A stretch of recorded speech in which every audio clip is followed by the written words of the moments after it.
Welcome to Midnight Rain Tales. The world sleeps, and the rain begins to whisper. In this quiet hour, stories drift through the night air, soft, chilling, unforgettable. Here, under the midnight sky, we share the tales the rain refuses to forget. Stay close and listen.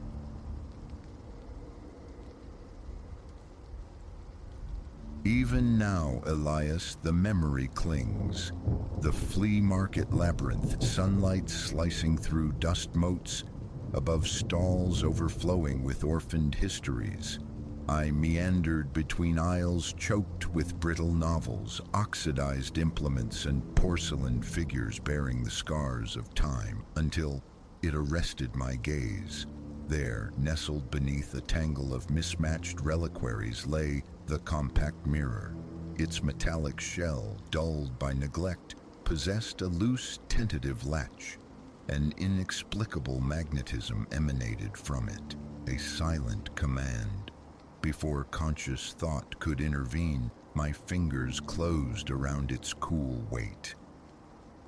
The proprietor, a gaunt man whose face was a roadmap of wrinkles, offered a curt nod as I presented my find. Words seemed an extravagance. He simply stated the price, a negligible sum. I paid without haggling. The mirror slid into my pocket, heavy and strangely vital.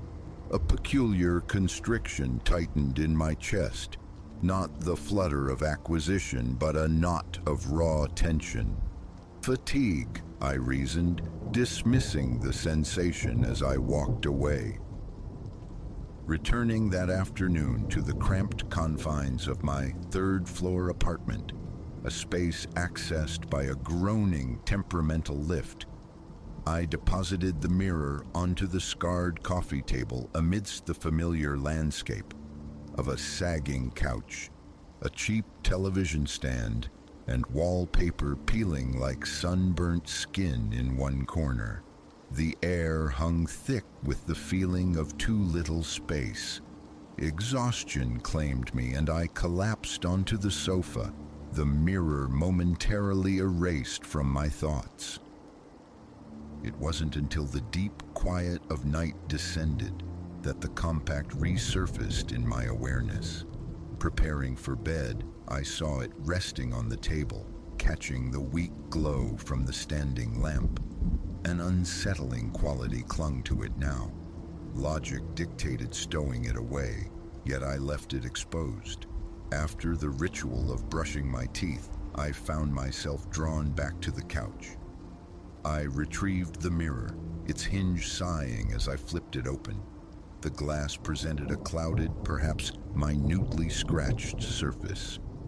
My own reflection materialized, hair disheveled, eyes shadowed with weariness. Then a barely perceptible flicker danced at the periphery, somewhere behind my reflected shoulder. I spun around, heart quickening. Nothing, just the familiar, cramped room.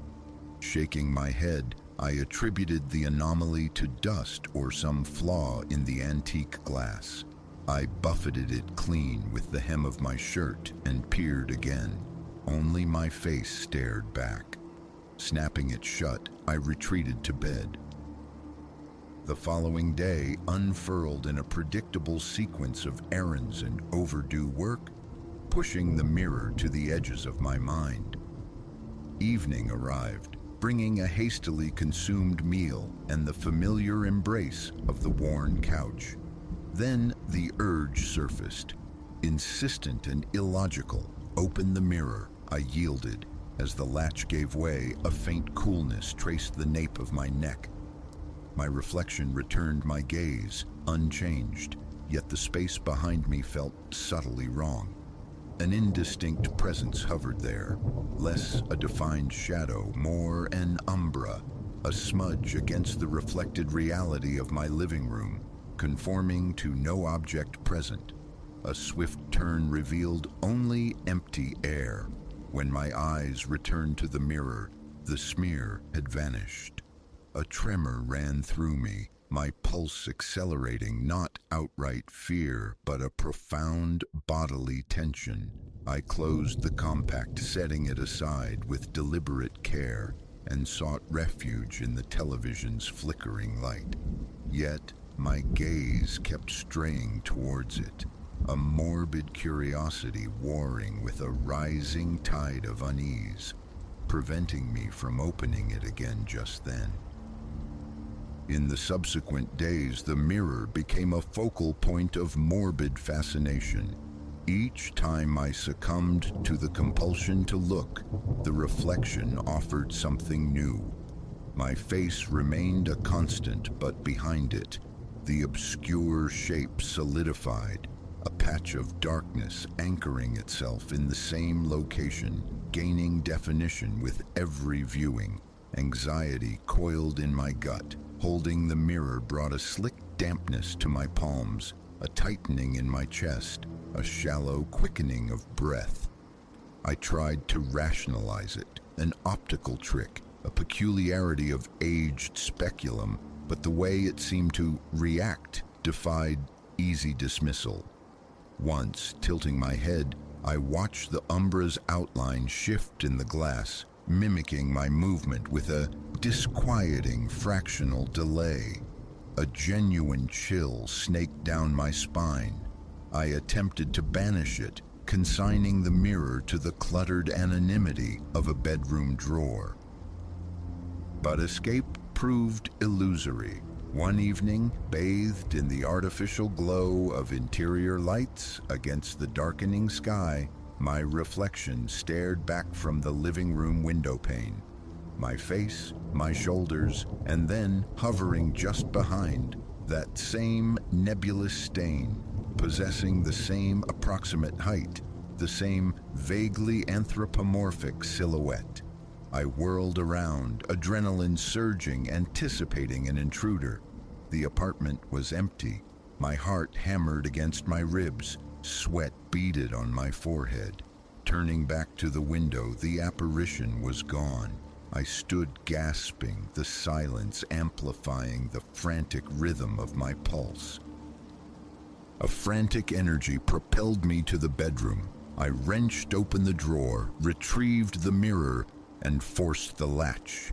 It was there, undeniably present behind my reflected self. And this time, within the deepening shadow resided the barest suggestion of eyes.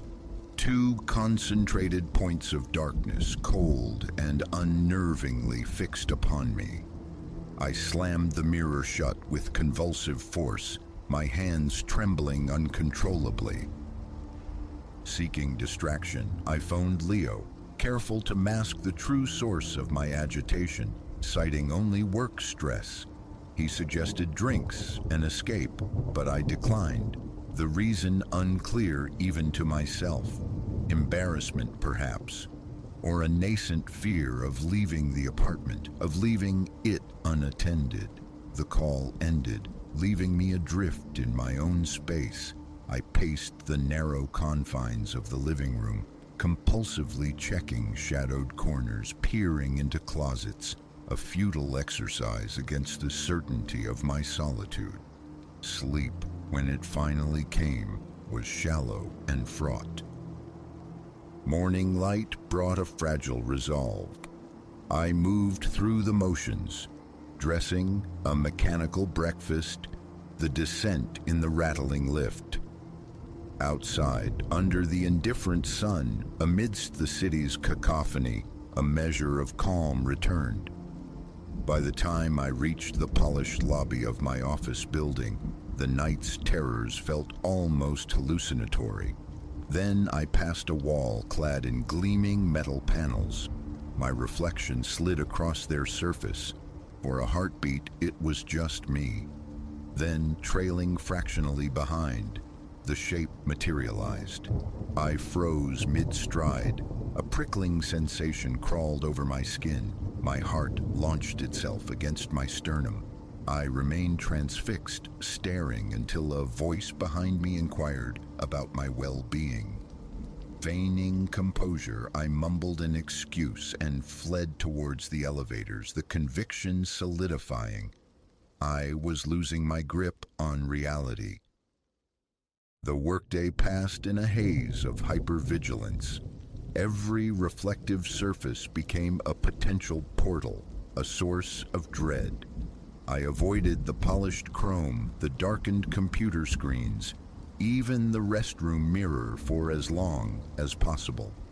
When necessity finally drove me there, I kept my gaze averted, focusing intently on the basin as I washed my hands. Yet, from the corner of my eye, a flicker, the dark figure faint but undeniably present in the periphery of the mirror's expanse. I exited abruptly. On the commute home, a desperate plan formed. A detour to a hardware store yielded a roll of heavy-duty duct tape and a small, lockable metal box. Back in the apartment, the ritual felt grimly purposeful. I swaddled the mirror in an old towel, bound it tightly with layers of tape until it resembled a featureless brick, and secured it within the box. The click of the lock offered a sliver of hope. I shoved the container deep beneath my bed, reasoning that out of sight might truly mean out of mind. For a brief interlude, peace seemed restored. That night, windows and polished surfaces remained benign. Relief washed over me. I ate, watched television, and slept with a depth I hadn't known for days. But the reprieve was short-lived. The following afternoon, navigating the damp pavement after a rain shower, I skirted a large puddle near the curb. A downward glance, involuntary, caught my reflection in the murky water, and behind it, the shape reappeared, sharper now, more defined than ever. A distinct silhouette suggesting shoulders, a vague cranial outline. My entire body seized. My heart stuttered, breath hitched in my throat. I stumbled backward, nearly losing my balance. Concerned murmurs from passers-by went unanswered as I mumbled incoherently and hurried away. The crushing realization dawning, containment was impossible. This presence wasn't confined to the mirror. That evening, the whispers began. Sitting amidst the mundane drone of the television, a soft susurration would brush against my hearing, impossibly close, seeming to originate just behind my head. Not the neighbors through thin walls, this felt intimate, invasive. Each time I spun around, the room remained empty. The sound itself was low, less a voice than a dry, rasping exhalation, forming strange, unintelligible syllables. Gooseflesh prickled my arms with every recurrence. The thought of discarding the mirror entirely warred with that persistent, irrational pull. An urge, potent and undeniable, clamored for me to open it again. I resisted, but the internal pressure mounted, my thoughts circling back obsessively. Finally, late one night, surrender felt inevitable. I retrieved the box from its hiding place, the lock yielding with a soft click. Unwrapping the taped bundle felt like dissecting something volatile. My hands shook as I forced myself to pry open the compact. My reflection stared back, pallid and slick with sweat. Behind it, the shadow figure loomed, consuming nearly half the mirrored space. It was a stark human outline rendered in absolute black, save for those two abyssal spots where eyes should be. A profound shiver coursed through me. My gaze locked onto it, held captive in a paralyzing trance. My mouth turned to dust. My heartbeat thundered in my ears. Looking away felt impossible. Then a horrifying shift. The figure in the mirror moved. A shape resembling a hand lifted, reaching forward, seeming to press against the inner surface of the glass. A visceral revulsion twisted in my gut. I slammed the mirror shut with such violence that the small latch cracked audibly. With a strangled cry, I hurled it across the room. It skittered and clattered against the floorboards. Clutching my head, I gasped for air, my mind reeling, a wave of dizziness washing over me. I left it lying there, a fallen artifact on the worn floor. Pacing relentlessly, I sought to quell the rising panic, but its presence saturated the air, clinging to the shadows. Every dark corner seemed to harbor that shape. My own senses betrayed me, conjuring faint footfalls just behind me, the phantom rustle of unseen fabric. Each check revealed nothing but amplified my fear. Sleep that night was a fragmented, haunted affair. The next day was an exercise in strained normality. I cleaned, did laundry, studiously ignoring the mirror lying near the wall. Yet every chance reflection, the curve of a metal door handle, the blank obsidian of the television screen, offered fleeting glimpses, flickers of that persistent shape, like a permanent stain on my vision. By late afternoon, the strain became unbearable. A drastic measure seemed the only recourse. Carrying the compact, I descended to the building's basement, seeking out the small, disused utility room near the storage lockers, a place of damp concrete, stale air, and perpetual gloom. I placed the mirror on a dust-laden table, the plan obliteration. I hefted a discarded hammer, the weight feeling purposeful in my hand. But as I raised it, poised to strike, that familiar, insidious pull arrested my arm. My breath hitched, hesitation bloomed. What unforeseen consequence might shattering unleash? Would destruction free this entity or merely escalate the horror? I stood frozen, the hammer heavy, my breathing ragged in the oppressive silence. The single overhead bulb flickered erratically. A wave of distinct coldness brushed past my cheek, tangible enough to make my grip tighten. My gaze fell upon the mirror lying open, reflecting my tense face. In the dim, unreliable light, the figure was less distinct, yet the outline remained undeniable. As I watched, transfixed, the shape within the glass seemed to subtly shift, as if anticipating the blow. And then the whispers returned, amplified in the enclosed space coiling around me. My heart hammered violently, sweat trickled into my eyes. Slowly, deliberately, I lowered the hammer. The act of destruction felt impossible, forbidden. Instead, I snapped the mirror shut, the sound sharp in the stillness, and slammed it back onto the table. Once more, I wrapped it in the towel, bound it with tape, and secured it in the locked box. This time, I concealed the box deep within the utility room, hidden behind a heap of broken furniture and discarded junk. Perhaps distance, perhaps the basement's neglected depths would finally contain it, keep the shape tethered to its prison. I returned to my apartment trembling, the encounter leaving me raw and exposed.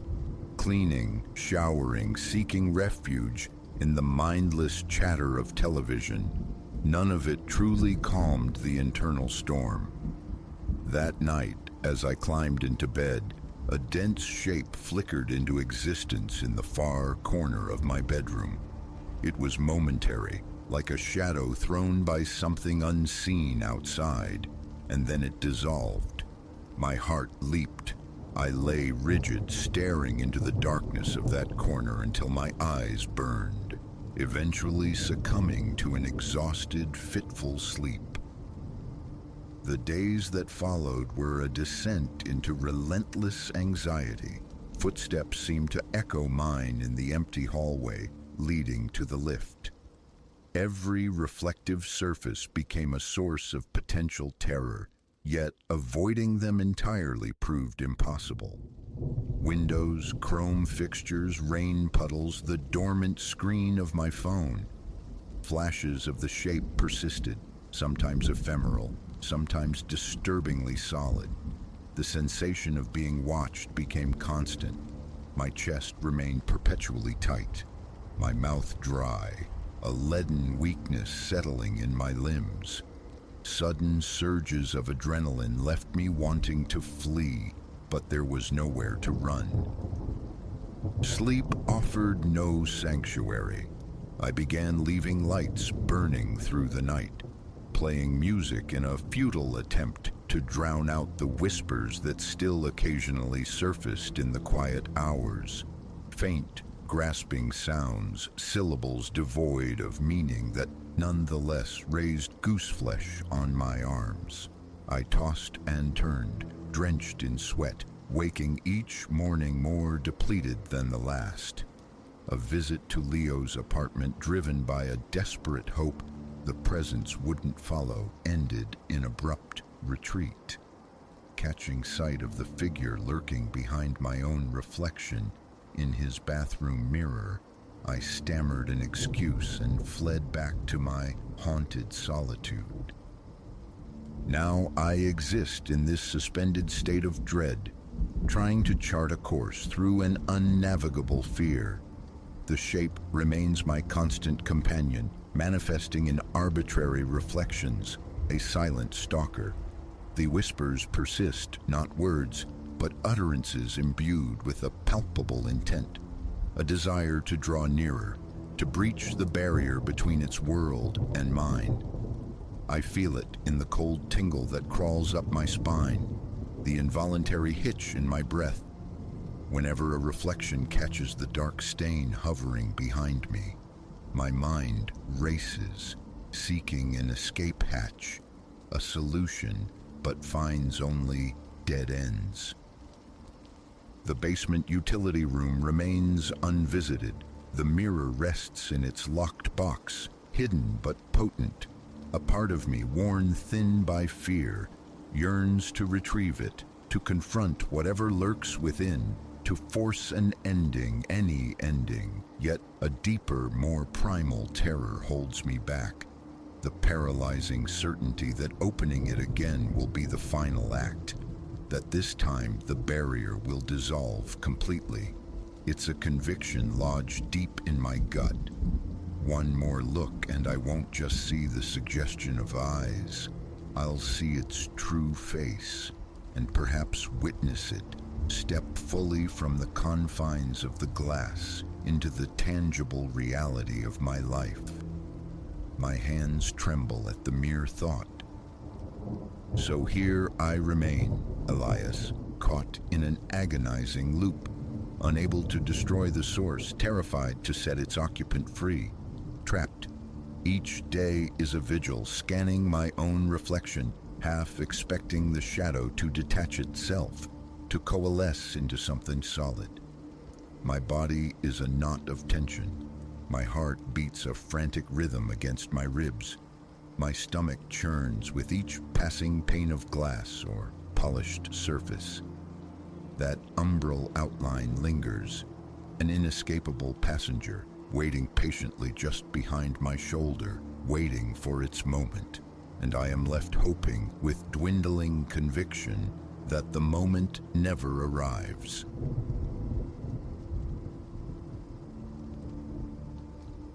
A digital shriek sliced through the evening's deep hush, jolting me from my stillness. The clock face glowed, 11:42 p.m., an hour belonging to silence or sleep, not summons. Unfamiliar digits swam on the screen, a local prefix yet utterly alien. Ordinarily, such calls met the void of voicemail, but an unseen current tugged me towards answering. Yes? My voice, tight, fought to betray no tremor. Silence breathed back, pregnant and cold, before a voice like grinding stones scraped across the line. "I see you." An icy tremor traced my vertebrae. "Who is this?" I demanded, my pulse abruptly a frantic drum against my ribs. A chuckle echoed, utterly devoid of mirth, brittle as frost. "Peer out your window, Corbin, acknowledge me." My veins flooded with ice. How had this entity learned my name? More pressingly, how did it know my sanctuary? I was adrift here, caretaker of a friend's vacant house, on the town's frayed edge while its owner roamed distant continents. The nearest soul resided a lonely quarter-mile off. Against the scream of reason, my feet carried me windowward. Heavy drapes formed a bulwark against the night, yet a sliver revealed the ink-dark yard beyond. Fingers trembling, I edged the fabric back. A mere breath's width, nothing. Only the familiar expanse desolate beneath a bone-white moon. "There's nothing here," I relayed into the receiver, relief and confusion warring in my throat. "Look deeper," the voice insisted, a serrated whisper. "I am observing you, Corbin. I am perpetually observing." The curtain fell back, sealing the view. My thoughts scrambled, a cruel jest surely, yet the name, the location. "Listen," I forced steadiness into my tone. "I don't know your identity or your aim, but this charade ends now. I'm terminating this call. If you persist, the authorities will be involved." Laughter rasped again, a sound that raised the hairs on my neck. "By all means, Corbin, summon them. Their search will yield emptiness, but I remain, observing always." The connection severed, leaving only the drone of an open line. I lingered, phone pressed hard against my ear, absorbing the dial tone's vacant hum. My hand shook as I finally lowered the device. Mind a vortex of dread. Prankster, predator, or was the fabric of my own sanity fraying? The subsequent hour bled away in a frantic ritual of securing portals, peering through glass into impenetrable darkness, hunting for any sign of intrusion. No disturbed earth betrayed a footprint near the house. No twig snapped unnaturally among the sentinel trees. All remained precisely as it should be, an unnerving tableau of normalcy. Eventually, profound weariness dulled the blade of fear, and I collapsed into a shallow, dream-haunted sleep. But respite was fleeting. The following night, as the clock inevitably struck 11:42 p.m., my phone unleashed its cry once more. The identical alien number. This time, silence was my answer. It rang out, then ceased. A moment later, a notification bloomed. One new message. With unsteady digits, I commanded it to play. "You cannot disregard me, Corbin," the same stone-grinding voice declared. "I persist, still observing. Pleasant dreams." I purged the message, blocked the number, heart hammering a frantic rhythm. Impossible. Some elaborate, vicious hoax. Yet the calls persisted. Night after night, precisely at 11:42 p.m., originating from a constantly shifting sequence of numbers. Sometimes I answered, drawn by a morbid compulsion. Sometimes I let the ringing bore into the silence. The voice never varied, its assertion unwavering. It saw me. It watched. Paranoia became my shadow. Every creak of the old house, Every rustle outside sent jolts through my system. I fortified the property with electronic eyes and motion-triggered floods, even contemplated acquiring a guardian hound. But the cameras recorded only empty night. The lights remained dormant, and a chilling certainty settled in me that canine defense would prove futile. After a week eroded by this ceaseless torment, frayed nerves compelled me to contact the police. Their sympathy was palpable, their efficacy non-existent. Absent tangible proof of menace, their hands were bound. Change your number, they suggested. Perhaps seek refuge with acquaintances. But retreat felt like surrender. This house was my charge, my friends' trust, and a core of defiance refused eviction by what might merely be phantoms and warped humor. So I remained, and the calls endured. The 10th night marked a divergence. The summons arrived, punctual as fate. 11:42 p.m. I seized the phone instantly. "What is it you require of me?" I cried out, my voice fractured by sleeplessness and strain. A pause stretched, longer than before, amplifying the tension. Then, "Emerge, Corbin. It is time we regarded one another." My blood solidified. "No," I stated, voice low but firm. "Absolutely not. I won't be lured." The humorless chuckle returned, a sound now intimately dreadful. "Choice is an illusion you no longer possess, Corbin. Emerge, or I shall enter. Believe me, the former is preferable." The line died. Immobility claimed me, a statue carved from indecision. Every primal instinct shrieked, barricade, call for aid, anything but venture into that waiting dark. Yet a weary fragment deep within craved only cessation, an end to the siege, regardless of its form. Before logic could reassert its hold, I was drifting towards the front door. My hand, an unsteady traitor, turned the knob, easing the barrier open with excruciating quiet. The night hung still, the air thick, pregnant with unshed rain. I stepped onto the porch, eyes frantically scanning the gloom, seeking any flicker of anomaly. "Hello?" I called, hating the thin, frightened sound of my own voice. "I'm out here. What do you want?" Silence answered for a drawn-out moment. Then, from the deepest shadows fringing the yard, a silhouette detached itself. Tall, impossibly gaunt, its locomotion possessing a disturbing, arrhythmic quality. As it drifted into the stark moonlight, my breath hitched. This was no human form. It couldn't be.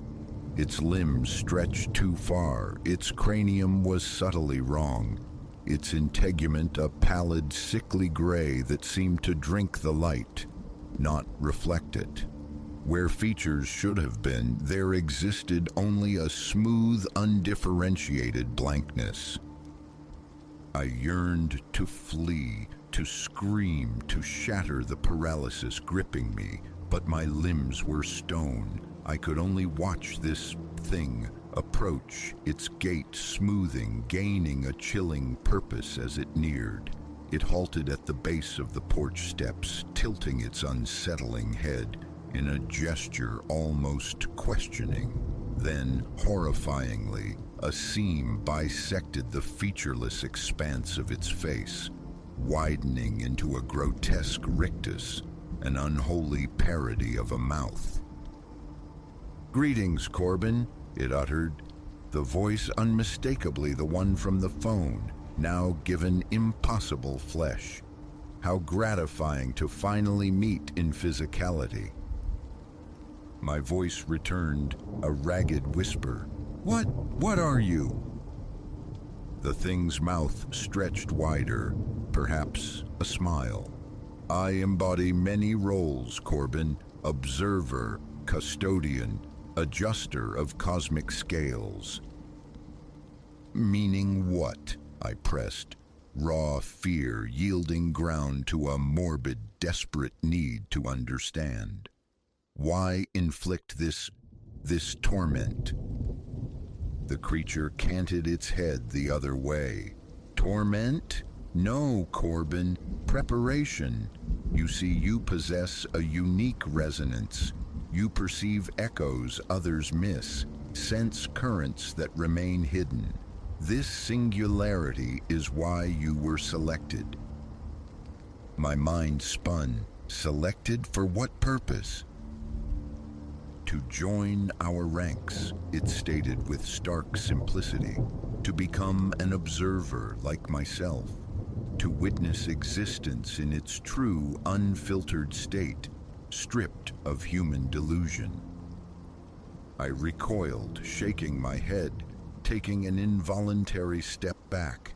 No, I refuse that. Leave me in peace.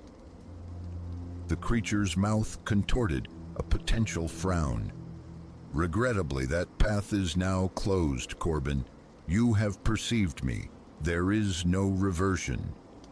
It advanced a step, its elongated arms extending towards me. I strained to move, to break free, but my legs remained locked in terrified obedience. As its cold, gray digits made contact with my face, an electric surge coursed through my entire being. Abruptly, the world fractured and reformed. Colors blazed with impossible intensity. Shadows deepened into chasms of meaning. Sounds flooded my awareness. The sigh of wind across distant grasslands. The frantic heartbeats of unseen creatures nestled deep in the woods. I saw everything. The fundamental architecture of reality laid bare. It was magnificent. It was harrowing. It was unbearable. A scream tore from my throat, echoing across dimensions previously unimagined.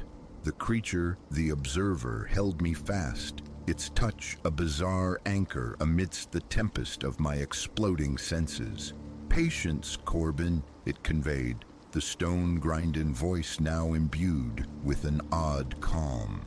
The initial moments present the greatest challenge. You will adapt. You will gain control. As the primary shockwave receded, focus gradually returned. I looked upon the observer with transformed vision, seeing not the monster perceived moments before, but a complex nexus of energy and intention. What happens now? I asked, the sound of my own voice alien to my newly attuned ears. The observer's energy pulsed, a smile I somehow understood. Now, Corbin, you learn, you observe, and when the cycle demands, you will select the next. The implications settled, vast and chilling. A whirlwind of emotions I couldn't name. Terror, exhilaration, loss, awe churned within me. Yet beneath it all resonated a strange sense of belonging, of inevitability, as if some dormant part of me had always anticipated this destiny. I drew a deep breath, inhaling the newly perceived world. I am ready, I said, startled by the conviction in my voice. The observer inclined its head, extending a long-fingered hand. Then let us commence. As my fingers closed around its cool, smooth ones, I knew the life I'd known was irrevocably extinguished. But another existence, immense and alien and extraordinary, was just dawning. And somewhere, in the quiet solitude of another night, a phone began its insistent ring, awaiting an answer from someone singular, someone ready to perceive.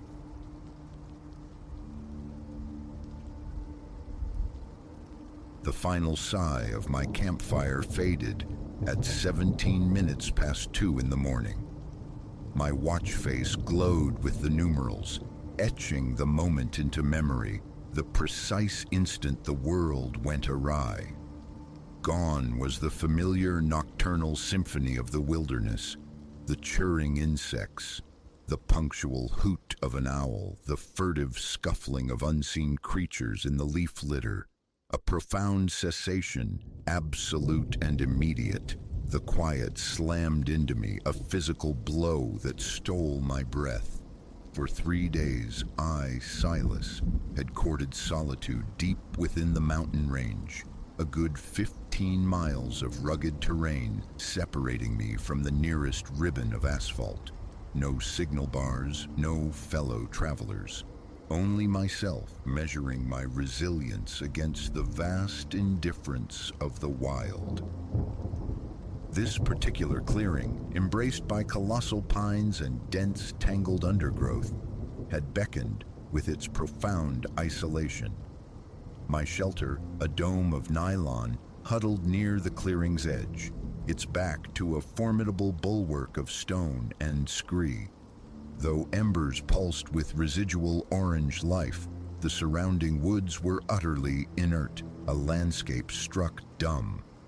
My exhalations manifested as unseen vapor in the crisp alpine air. Against the chill, a single drop of sweat traced a path down my neck. A wrongness permeated the stillness, deep and primal. Then came the first impact. Behind my tent, a distinct, weighty crunch of detritus underfoot. Another followed, and a third. Something immense paced with deliberation.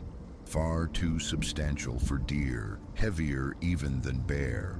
It possessed the cadence of human locomotion, yet distorted, the stride unnaturally long, uneven.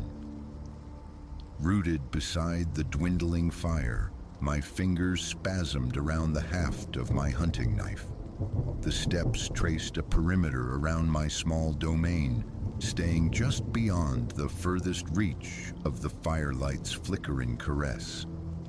I swiveled my head, a slow, agonizing rotation tracking the sound, but pierced only the impenetrable blackness between the sentinel trees. Directly behind me, the pacing ceased. Silence roared in my ears as I held my breath. 10 seconds stretched into 20, then 30. Abruptly the movement resumed, completing its circuit. Twice it orbited my position while I remained locked in paralysis. My tent, a mere 15 feet distant, held my rifle, my torch. Logic screamed to bolt for them, yet my limbs were stone. My body refused its own commands.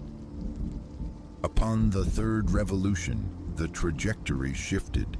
The unseen presence angled inwards, drawing nearer my position by the fire's ghost.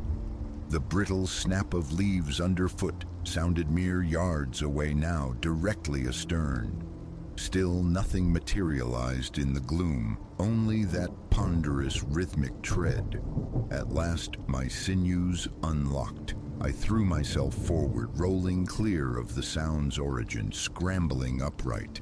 A desperate sprint carried me to the tent. I nearly tore through the zippered flap in my haste. Hands trembling violently, I fumbled for the rifle, the flashlight. The footsteps pursued, halting just outside the thin fabric wall. The nylon membrane bowed inwards, a distinct pressure against the fragile barrier. My rifle found the distortion, the safety clicking off with metallic finality. The pressure vanished. The steps retreated several paces. "Who's there?" The words tore from my throat, ragged and thin. "Identify yourself. I'm armed," silence answered, profound and mocking. Then the footsteps resumed their patrol, now encircling the tent itself. I thumbed the flashlight alive, its beam a frantic blade slicing through the tent fabric. illuminating only the indifferent trunks of trees beyond. No silhouette, no shadow play, yet the relentless pacing continued. An abrupt, impossible chill permeated the enclosure. My breath plumed in thick, white gouts, frost spiderwebbed across the inner walls, the nylon crackling audibly as ice crystals bloomed. Again the steps paused, this time squarely before the entrance. The zipper tag began its descent, inch by agonizing inch, moved by an unseen hand. I leveled the rifle at the growing aperture, finger taut against the trigger. Halfway down, it stopped. A wave of Hyperborean air surged inwards, so frigid it seared my lungs. The flashlight beam faltered, pulsed weakly, and died. Darkness absolute. Within it, I heard a soft slithering, something breaching the threshold. The temperature plunged further still. 3 times I fired through the tent wall. The muzzle flare painted the interior in strobing, epileptic bursts. In those fleeting illuminations, I saw nothing, but I felt it, a palpable occupation of space, right there beside me. The air itself felt brittle, agonizing to inhale. Slashing blindly with my knife, I rent the rear wall of the tent and plunged headlong into the night.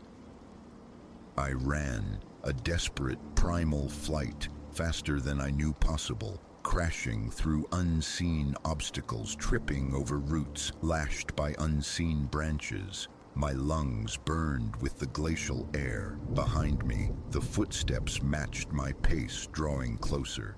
The cold pursued, a tangible wave of Arctic malevolence sweeping through the forest.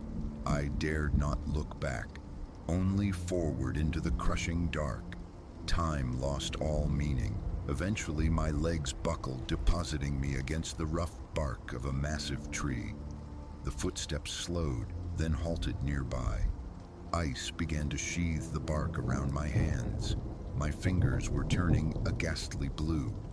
The cold was an unbearable pressure. Fumbling with my wrist, I pressed the illumination button. 2:17 a.m., the very minute the silence had fallen. The watch crystal frosted over even as I stared. The footsteps stirred once more, this time receding. Slowly, almost tentatively, the temperature began to climb. Minutes later, the forest's familiar chorus cautiously resumed. The tentative chirp of a cricket, the rustle of leaves, a distant owl's call. I remained there until the first gray light of dawn filtered through the canopy, shivering uncontrollably, rifle clutched like a talisman. When the sun finally crested the ridge, I navigated back to my violated camp. The tent lay in tatters, perforated by 3 bullet holes. A fine layer of frost coated everything within, incongruous in the mild morning air. My camera, retrieved from the wreckage, yielded nothing of my journey. Its memory card was wiped clean, save for a single final image, an empty black frame digitally stamped 2:17 a.m. I salvaged what I could and began the long trek out, an 8-hour ordeal back to the mundane world of my vehicle. I have not sought the solace of the wilderness since. Sometimes wrenched from sleep, I glance at my bedside clock, a knot of dread tightening, half expecting to see those damning numerals. In moments of quietude, the echo of those footsteps returns, that heavy, deliberate, unnatural gait. And sometimes, inexplicably, even under a summer sun, I feel a breath of impossible cold upon my skin. I scoured archives, online forums, seeking echoes of my experience in that region. Scattered whispers emerged, tales from other hikers mentioning inexplicable pockets of profound cold, sudden, suffocating silences, unseen companions dogging their steps through the trees. Few spoke plainly, preferring oblique warnings against venturing out there alone. The strangest postscript, a visit to my physician, haunted by the memory of my cyanotic fingers. He found no trace of tissue damage, dismissing my account of the cold as impossible. Such temperatures, he asserted, would have induced severe frostbite, likely proving fatal within minutes. What stalked those woods remains unknown, a question I lack the courage to pursue. Yet I wonder, had the light not failed, what visage might I have confronted? What shared the confines of my tent? Where did 3 rifle rounds vanish into the night? And why, each night, does my wristwatch pause, its digital display frozen for precisely 60 seconds at 2:17 a.m.? These questions linger, shadows in the periphery of my thoughts. But sharper still is the memory of the pursuit, that slow, methodical pacing, the crushing weight of something vast and impossible moving through the darkness, the calculated way it toyed with me, circling, retreating, advancing, as if savoring the bouquet of my fear. The ruined tent remains, exiled to a box in the garage, its wounds still starkly visible. The thought of closer examination, of seeking some tangible clue, occurs, but is always dismissed, because sometimes late at night, a faint rustling emanates from that box, as if something stirs within its confines, and passing near it, the ambient air grows perceptibly colder. Last week, a letter arrived. Plain envelope, no return address. Inside, a single photograph. My campsite from that night, captured from the perspective of the encompassing tree line. I am visible, a small figure beside the dying fire. Behind me, shimmering faintly in the gloom, is a distortion, a subtle warping of the air like heat haze off summer asphalt. It possesses a vaguely anthropomorphic shape, and it appears to be reaching towards me. The timestamp printed in the corner, 2:16 a.m. I consigned the photograph to flames, but not before noticing them. Deeper within the woods, barely discernible in the background, were other distortions, dozens of ripples in the fabric of the night, all oriented towards my camp, all watching, waiting. They remain, I am certain, out there woven into the fabric of those ancient woods, waiting for the next solitary soul, waiting for the chance to, what? To hunt, to play, to feed on terror itself. The purpose remains terrifyingly obscure, but this I know: should you find yourself alone beneath the trees, and the world falls silent around you, do not hesitate, do not attempt courage, flee, run until your lungs shred, because if you hear those footsteps, if you feel that soul-leeching cold descend, you are already found, and they will take their leisure. They will circle and test and draw out the fear until the clock strikes 2:17 a.m., always 2:17 a.m. I have wrestled with the notion of delusion, of a mind fractured by isolation, but then I see my watch, caught in its nightly temporal loop. I see the frost-scarred tent entombed in my garage. I recall the cold that defied physics, the sound of that impossible tread, the undeniable presence in the suffocating dark, and I know its reality, all of it. Something discovered me in those mountains, something alien and wrong, and sometimes in the deep quiet of my own home, I fear it followed.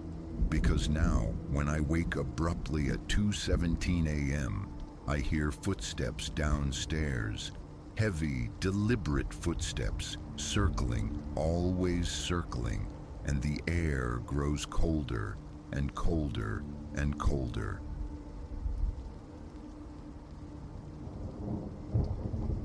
Reality, I've found, possesses a fragility easily fractured by the mundane.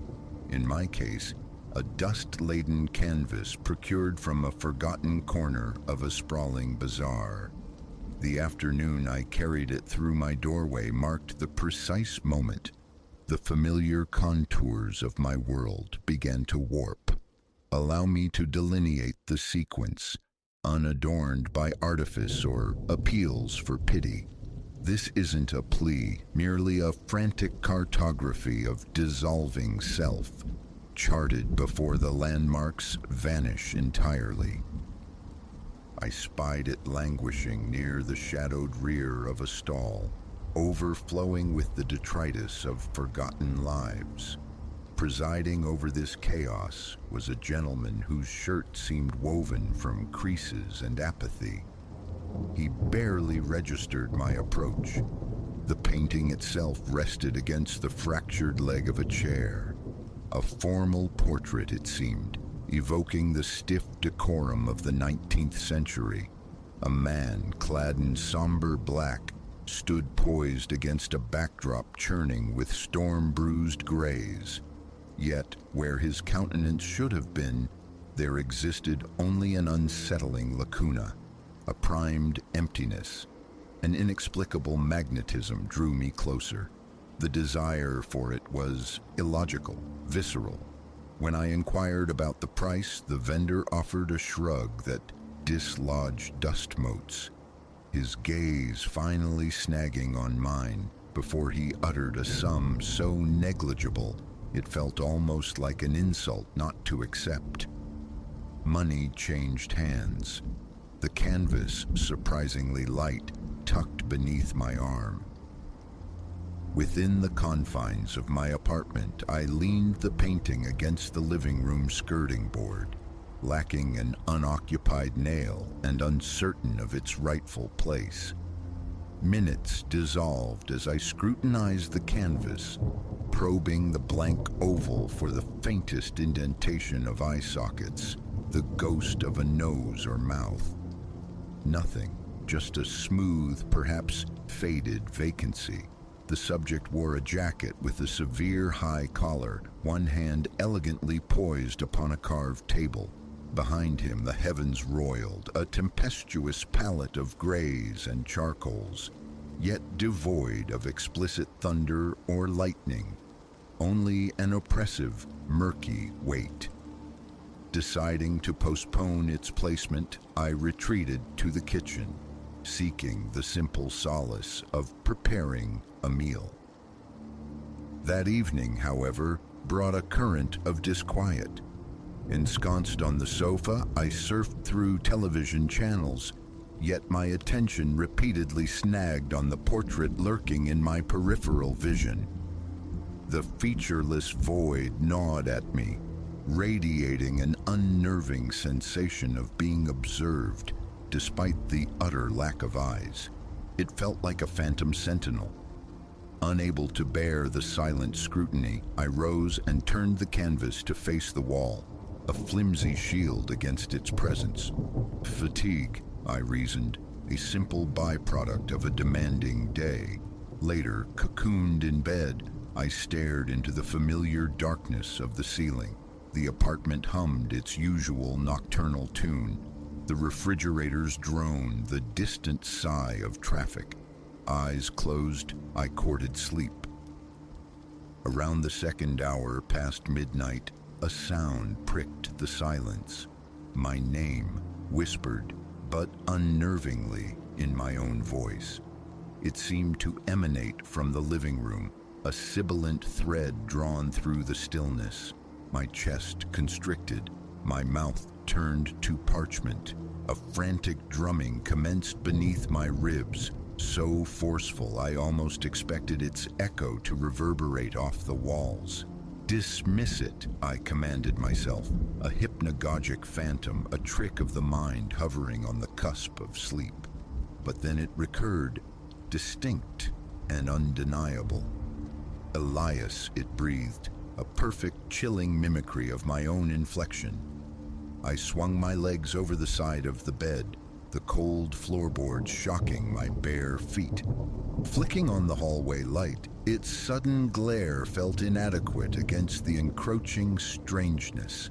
I moved towards the living room, breath held captive in my lungs.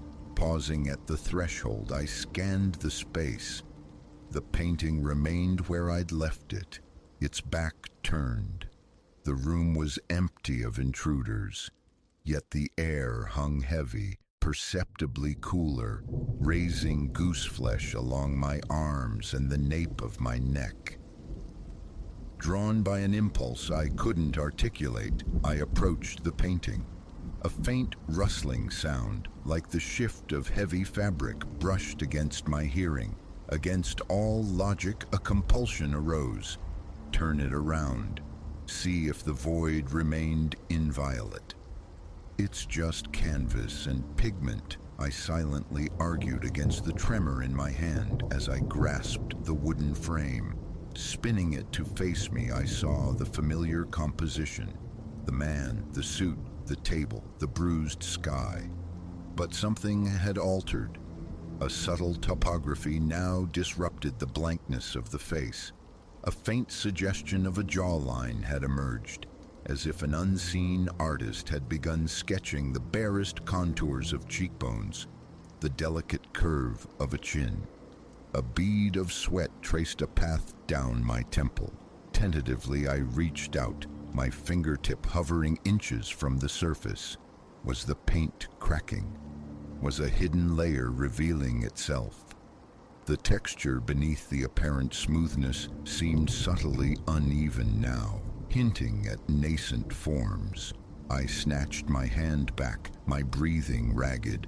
The whispers had ceased, but the room felt charged, hostile.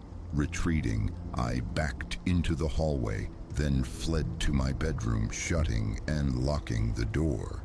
Sleep, when it finally claimed me, was a thin, troubled veil.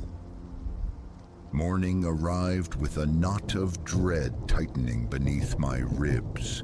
My first act was to confront the painting. Part of me anticipated finding nothing, dismissing the previous night as overwrought imagination. But a closer inspection confirmed the impossible. Further details had materialized. Not a complete visage, certainly, but the nascent architecture of cheekbones was more defined. Faint shadows pooled where eyes might eventually reside. A glacial current coursed through me. My mind scrabbled for rational explanations, finding none. Paintings do not spontaneously generate features. Convinced of my potential delusion, yet needing proof, I captured an image with my phone, comparing it against a photograph taken upon its arrival yesterday. The variance was stark, undeniable. Today's image showed definite structure where yesterday's held only blankness. Breakfast was a choked-down affair, cereal tasting like sawdust. The apartment felt suffocating. I fled to the anonymous refuge of my workplace. Throughout the day, a persistent tremor ran beneath my skin. A colleague, noticing my withdrawn silence, inquired if I felt unwell. I managed a non-committal shrug. Time crawled, each tick of the clock amplifying my reluctance to return home. But return I must. Stepping back inside, the living room air seemed stale, tinged with an odd scent, dry wood and damp, aged cloth. Heart thudding against my ribs like a trapped bird, I approached the canvas. Silence reigned, but under the lamplight's glow, I froze. The face now possessed the distinct suggestion of eyes. Not fully rendered, but palpable hollows occupied the correct locations. A faint, tentative line hinted at eyebrows. My skin felt clammy. I rubbed my arms compulsively, trying to dispel the prickling unease. Taking a shaky step back, I fought for composure. An idea surfaced. confinement. I needed to sequester it, control it somehow. Hefting the painting, I carried it to a small storage closet adjacent to the bathroom. Inside, amidst forgotten clutter, I leaned it against the wall and firmly shut the door. As an added, almost superstitious measure, I dragged a small chest of drawers before it, a childish barricade against the inevitable. For the remainder of the evening, I feigned normalcy, the television a flickering distraction. Yet persistently, insidiously, I heard my own voice echoing in the recesses of my mind, a siren call emanating from the closet. Around midnight, the strain became unbearable. Rising from the sofa, I traversed the apartment, pressing my ear against the closet door. Again the whisper, my name plain, clear, and utterly my own. My hands trembled, nausea churned in my stomach. Shoving the chest aside, I wrenched open the door and retrieved the painting. The face had sharpened further, the emergent shapes of the eyes, the nascent curve of the nose. They resonated with my own reflection, not identically, but with a disturbing familiarity. The hairline mirrored mine. The jaw's angle was uncannily close. With a gasp, I dropped the canvas. It struck the floor with a dull, final thud. I stood over it, breathing shallowly, rapidly. It couldn't remain. Disposal seemed the logical course, yet the memory of the bizarre vendor, the ease of the transaction, instilled a deeper fear, a sense that this object possessed an attachment, that merely discarding it wouldn't sever the connection. Still, its presence was intolerable. I compromised, leaning it against the hallway wall, face averted, a temporary truce. That night, sleep was a battleground. Every light in the apartment blazed, offering little comfort. Fitful waking punctuated the darkness, each creak and settling noise morphing into phantom footsteps. My shirt grew damp with perspiration.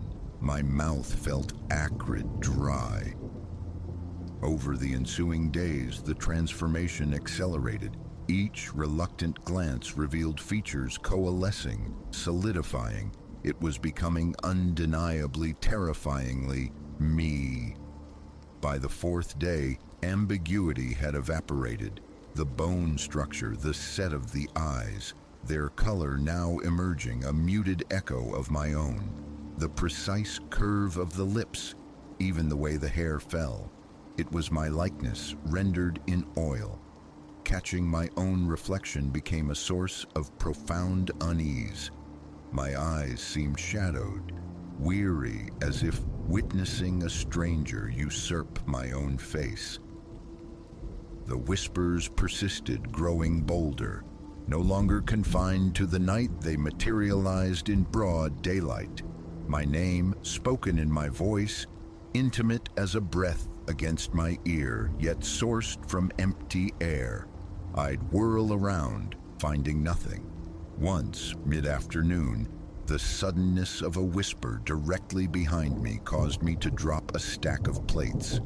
The resultant crash sent a jolt of adrenaline through me, so violent I nearly stumbled.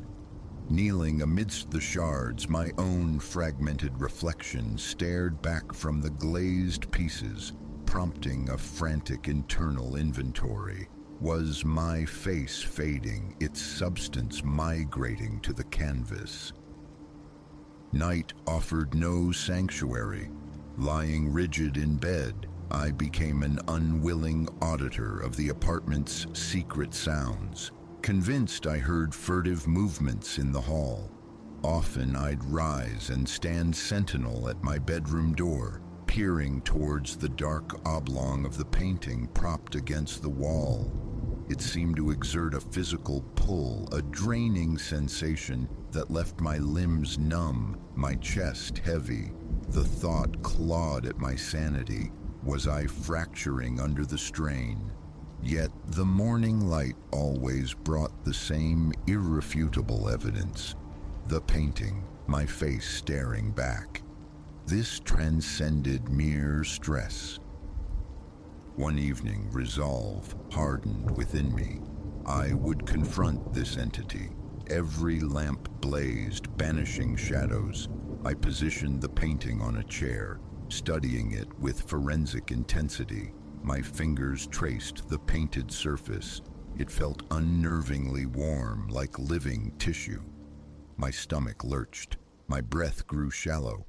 Minute details leaped out, a faint scar high on my forehead, the exact curve of my earlobe, all perfectly replicated. Pressing a hand to my chest, I attempted to quell the frantic rhythm of my heart. "What do you want?" The words emerged hoarse into the charged silence. I waited, feeling a strange tingling cascade down my arms, a subtle pressure building behind my eyes. Then the whisper returned, closer now, almost intimate. "Come closer." Raw panic surged. I shoved the painting violently. It tumbled to the floor, landing face up, the frame digging into the carpet fibers. I loomed over it, panting, trapped in indecision. From a kitchen drawer, I retrieved a roll of heavy-duty tape. A desperate mummification began. My intent was to obliterate the canvas entirely, yet a primal fear prevented me from touching the face directly. Hands betraying me with tremors, I struggled to tear the adhesive strips, managing to wrap the frame and much of the canvas, though glimpses of the face remained visible through the haphazard binding. I wrestled the bound object into a large black refuse sack, then dragged it into my bedroom. A foolish relocation, perhaps. If it could whisper across rooms, surely a locked door was no impediment. Yet some irrational instinct demanded proximity, containment. I shoved the sack behind my bed. That night, the whispers coalesced into something new, a soft, relentless chanting of my name. My own voice multiplied, echoing not from one location, but seemingly from the very air around me. I clamped my hands over my ears, shouting, "Stop it!" into the oppressive soundscape. But the litany continued unabated. My body was rigid with tension, neck muscles corded, eyes burning from exhaustion. Eventually, oblivion claimed me. I awoke to the pale light of early morning, the chanting silenced. Turning, my gaze fell upon the refuse sack in the corner. Was it my imagination, or did I perceive a subtle shifting within, as if the canvas itself stirred? I didn't investigate. A wave of nausea washed over me, accompanied by the sting of tears I hadn't realized were falling. My chest felt banded with iron. Drastic action was imperative. Forcing myself through the motions of dressing, I hauled the bagged painting towards the door. The hallway needed to be clear. I couldn't bear scrutiny or questions. Inside the descending elevator, a faint whisper seeped from the sack, sending tendrils of ice down my spine. I pressed on. For 10 minutes I drove aimlessly, searching for a suitable final resting place. Yet my thoughts churned. What if disposal was futile? What if, like some cursed homing pigeon, it simply found its way back? Defeated, I returned home, the painting my unwelcome passenger. Re-entering my apartment felt like crossing a threshold into deeper despair. Frustration warred with a primal fear that left my legs unsteady, my mouth tasting of bitter anxiety. I deposited the sack on the living room floor. As I stood there, breathing heavily, my own voice spoke again, calm, almost conversational. "You're almost ready," it murmured. Dizziness washed over me. I sank to my knees, staring at the black plastic shroud. Minutes passed as I clenched and unclenched my fists, trying to anchor myself to the tactile reality of the carpet beneath my palms. Finally rising, I tore open the sack. The duct tape was ripped, ruptured in places as if strained from within. The painting's face, now unobscured, was utterly, perfectly mine. Not an approximation, not a resemblance, but a flawless, terrifying mimesis. Even the expression held a chilling familiarity, warped into something knowing, sentient. Nausea surged. My head throbbed with a dull, heavy ache. With trembling hands, I dragged the painting upright, leaning it against the wall once more. My palms were slick with sweat, my heartbeat hammered in my ears, a frantic internal drum.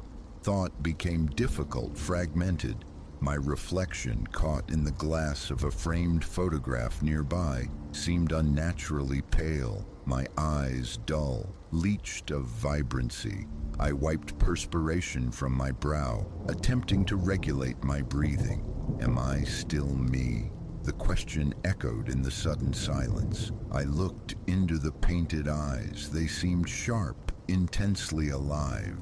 Then I touched my own face, tracing the contours of my cheeks. My skin felt strangely cool to the touch. And so, here I remain. The painting leans against the plaster, facing me. I am gazing into it as I recount this. Its eyes are my eyes, in color, in shape.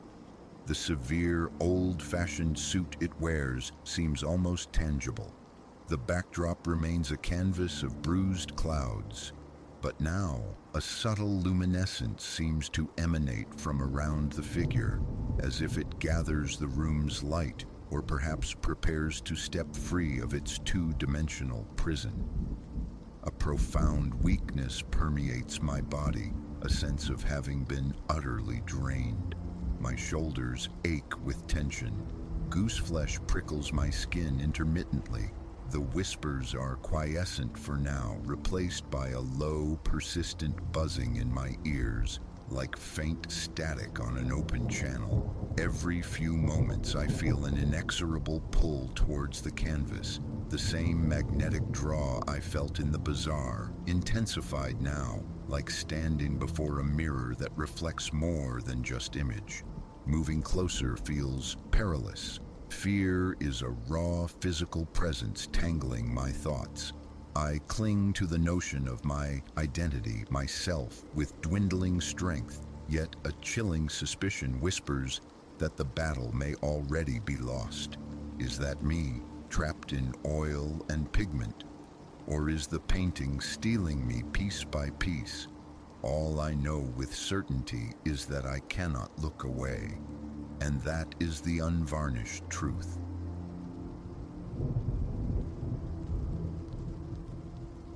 The memory clings, sharp as glass shards. The day the mirror arrived, it materialized on my porch, a bulky, misshapen parcel, swaddled in layers of thick bubble wrap, utterly devoid of a return address. Provenance unknown. Curiosity gnawed at me as I tore through the plastic sheath and stiff paper, revealing a tall, arresting looking glass framed in the Gothic style. Its timber was a dark, tormented black, writhing with carvings, skulls, and cryptic symbols etched with an unnerving precision, so deep they seemed almost wet, like freshly drawn ink.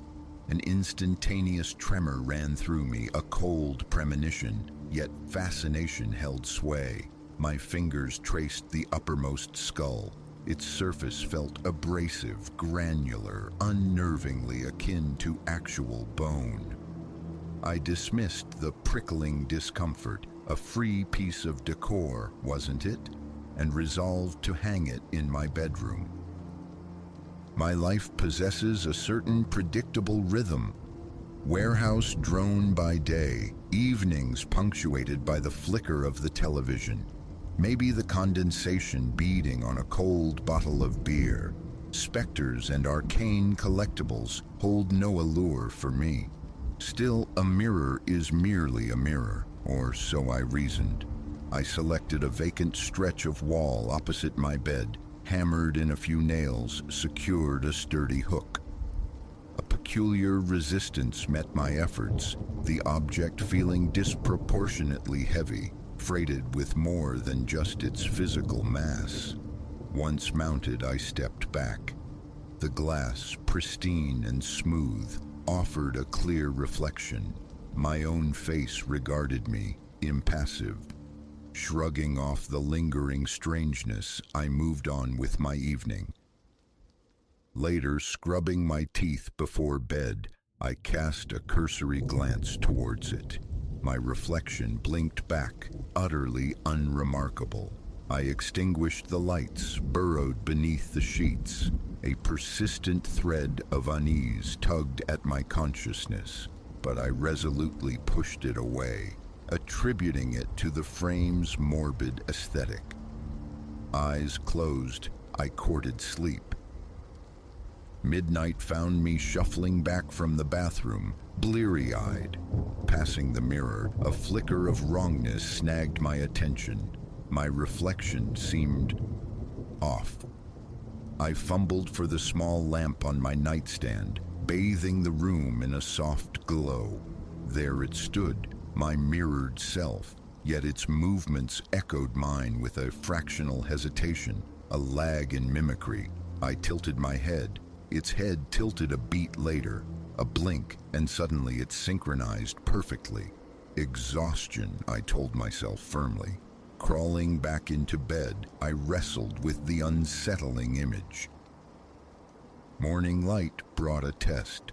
Standing before the glass, I raised a hand. My reflection mirrored the gesture instantly. Normal. I stepped closer. It advanced in tandem. Relief washed over me, thin but welcome. The night's aberration must have been a trick of fatigue. I dressed and departed for work. For several days, the mirror maintained its passive facade. It hung there, an unsettling fixture with its macabre ornamentation. Occasionally, my gaze would drift towards it, particularly in the dim evening light when the carved skulls seemed to writhe with phantom motion. Illusions, I insisted, my mind playing tricks. I tried to ignore its presence. One evening, drawn from a late-night show towards the kitchen for a snack, I passed my open bedroom door. The mirror was visible from the hallway, angled just so. I glanced in, and my blood ran cold. My reflection stood within the frame, but it wasn't mirroring my posture. I was leaning from the corridor, peering in. The figure in the glass stood squarely, facing outward, its gaze locked directly onto mine. Motionless, a sentinel in its own version of my room. My stomach lurched, my mouth turned to dust. Compelled, I forced myself closer. The reflection advanced concurrently, yet its stare remained unnervingly fixed, cold and appraising. Adrenaline surged, my heart hammering against my ribs. I attempted to speak, but only a dry rasp escaped. Slowly, deliberately, I raised a hand to wipe sweat from my brow. The mirrored figure executed the same motion, but with a languid, measured quality, its eyes never leaving mine. A strange pull emanated from the glass, a silent summons. "Run!" screamed instinct. "Stay!" countered a morbid need for certainty, a desperate urge to confirm I wasn't fracturing. My legs obeyed, leaden, carrying me into the bedroom. The reflection tracked my entrance. The moment I stood directly before it, normalcy snapped back into place. My own face stared out, damp with fear, yes, but perfectly synchronized. I swallowed, the sound loud in the stillness. My hands trembled. Sleep was a fraught, elusive thing that night, punctuated by the memory of those eyes. Accusatory, perhaps, or merely alien, closing my own brought forth that chilling stare, I eventually switched the television back on, letting its mundane drone fill the silence until dawn. The following days saw me actively circumventing the mirror. I dressed in the bathroom's smaller reflection, stole only fleeting glances before leaving. Yet its presence was undeniable, a palpable weight in the room. It felt like being watched. A pressure would build at the back of my skull when I was in the bedroom, a certainty of observation. Turning, I'd find only the twisted frame, my reflection placid. But the comfort never lasted. One night, committing the error of a final look before sleep, I saw my reflection leaning forward, closer to the glass than my actual position. Gooseflesh prickled my arms. I instinctively stepped back. The mirrored figure remained advanced, its shoulders subtly tensed as if poised to push through the surface. A blink, a heartbeat, and it retreated, matching my stance once more. A ragged breath escaped my tight chest. Light off, covers pulled high. My heart galloped for what felt like an hour before oblivion claimed me. Another time, entering the bedroom, I was confronted not with my familiar space, but with something else entirely reflected in the glass. A tenebrous chamber unfolded within the frame, its walls slick-looking, damp. The illumination was meager, suggestive of a distant solitary flame. A torch, perhaps, or a candle, unseen but casting long, distorted shadows. The texture of the walls seemed rough-hewn, like ancient stone blocks. A profound chill permeated the air. I pinched my arm, seeking the anchor of reality. My feet felt weighted as I approached, the pulse in my ears a deafening drum. Closer still, I fancied I heard faint, faraway sounds, the rhythmic plink of dripping water, the scuff of movement down echoing corridors. The air in my room remained still, yet sweat beaded on my skin. When I was barely a foot from the surface, the scene abruptly vanished, replaced by my mundane bedroom. The shift was jarring, like a curtain yanked aside. I stumbled back, breath catching in my throat, and sank onto the edge of my bed, waiting for the world to steady. Daily life became my attempted refuge. Longer hours at the warehouse, evenings spent resolutely in the living room, lights blazing, but the bedroom and the mirror remained unavoidable. Sometimes my own face greeted me, other times fleetingly, that crypt-like space flickered into view. It never lingered, but each glimpse sent jolts of adrenaline through me, the image of those damp stone walls imprinting itself with chilling clarity. They felt cold, an impossible sensation transmitted through the glass, settling deep in my bones. A gnawing dread warned me against prolonged observation, against seeing what might eventually appear within that shadowed recess. I reached out to my friend, Marcus. He's no occultist, just a guy with a passing interest in antiques and oddities. I recounted the mirror's arrival, the unsettling frame, the increasingly bizarre reflections. My voice, I tried to keep level, but the phone felt slick in my trembling hand.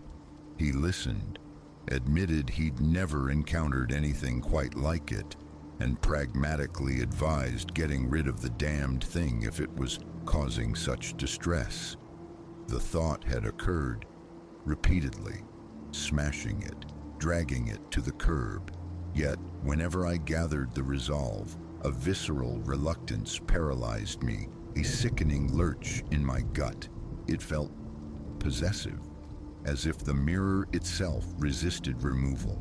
My arms would grow heavy at the mere thought, my heart rate spiking, breath catching. So I procrastinated, trapped in indecision. One evening, I attempted a simpler solution: concealment.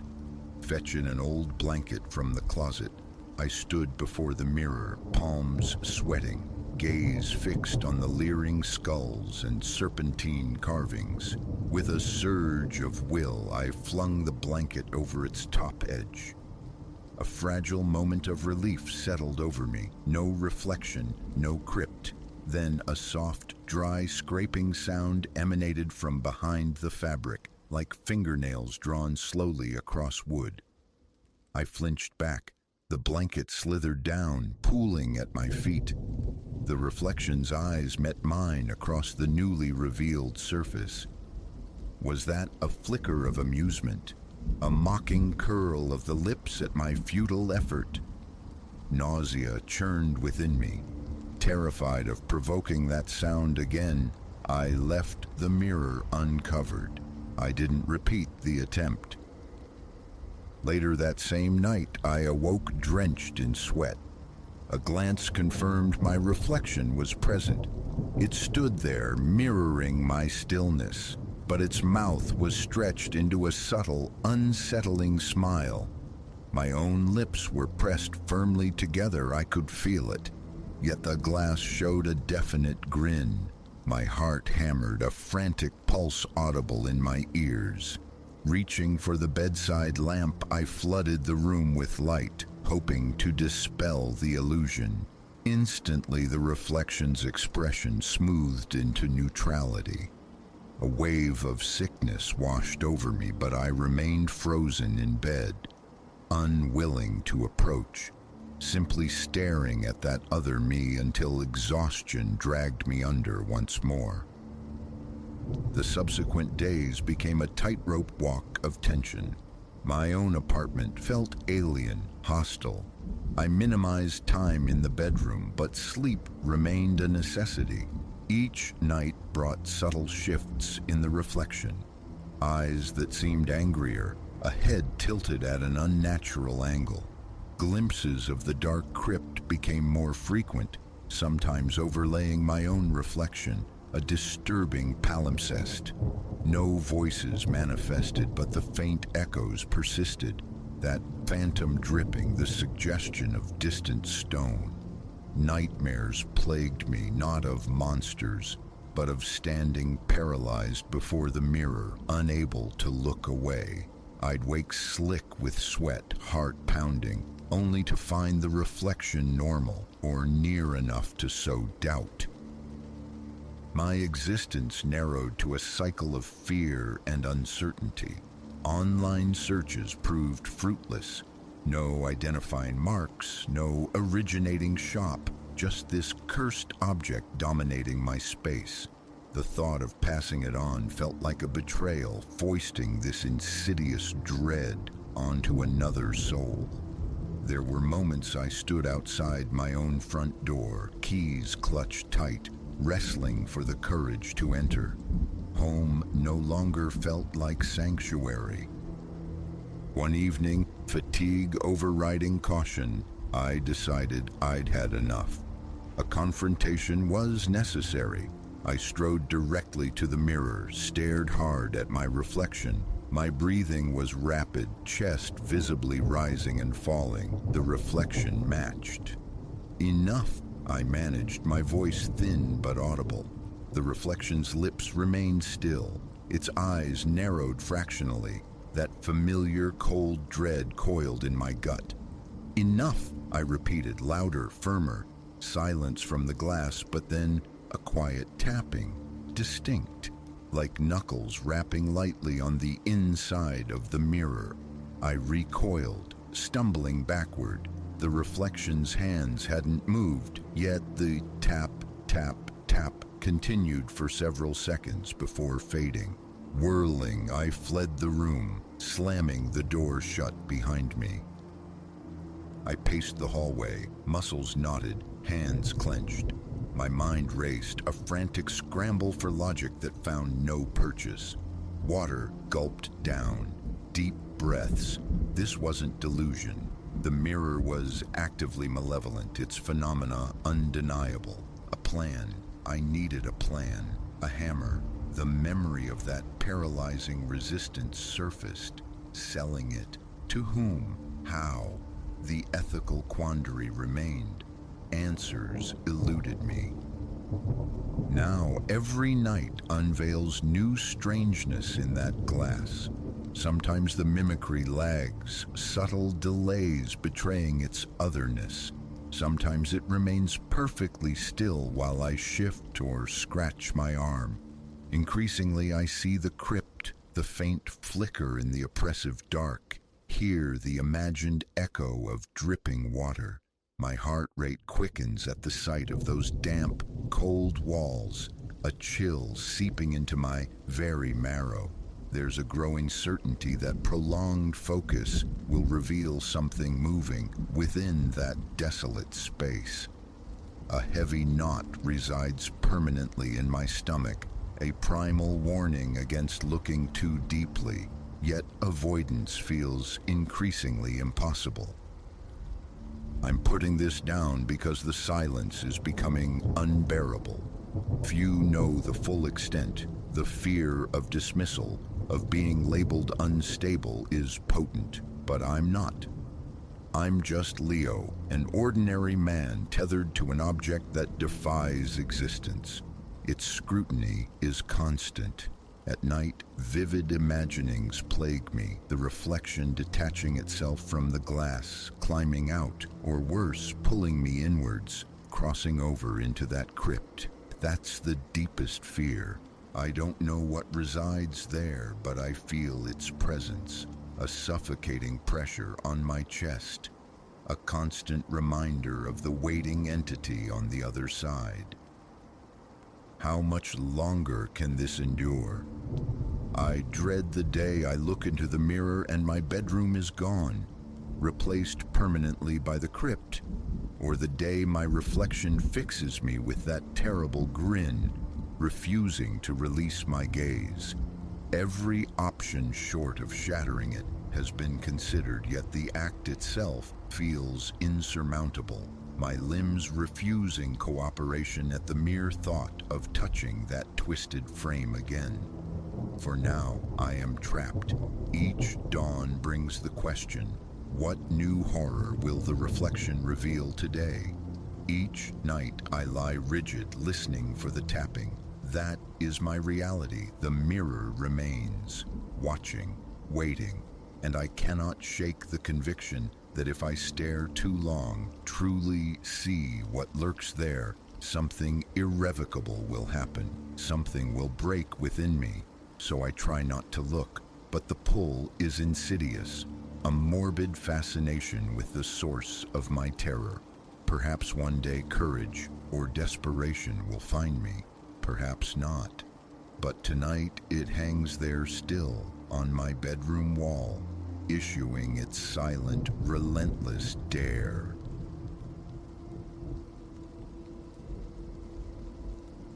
"500 feet, chirped the synthesized voice from the dashboard, bright and utterly certain. Turn right onto Whispering Ash Road. Elias squinted through the hypnotic sweep of the wipers.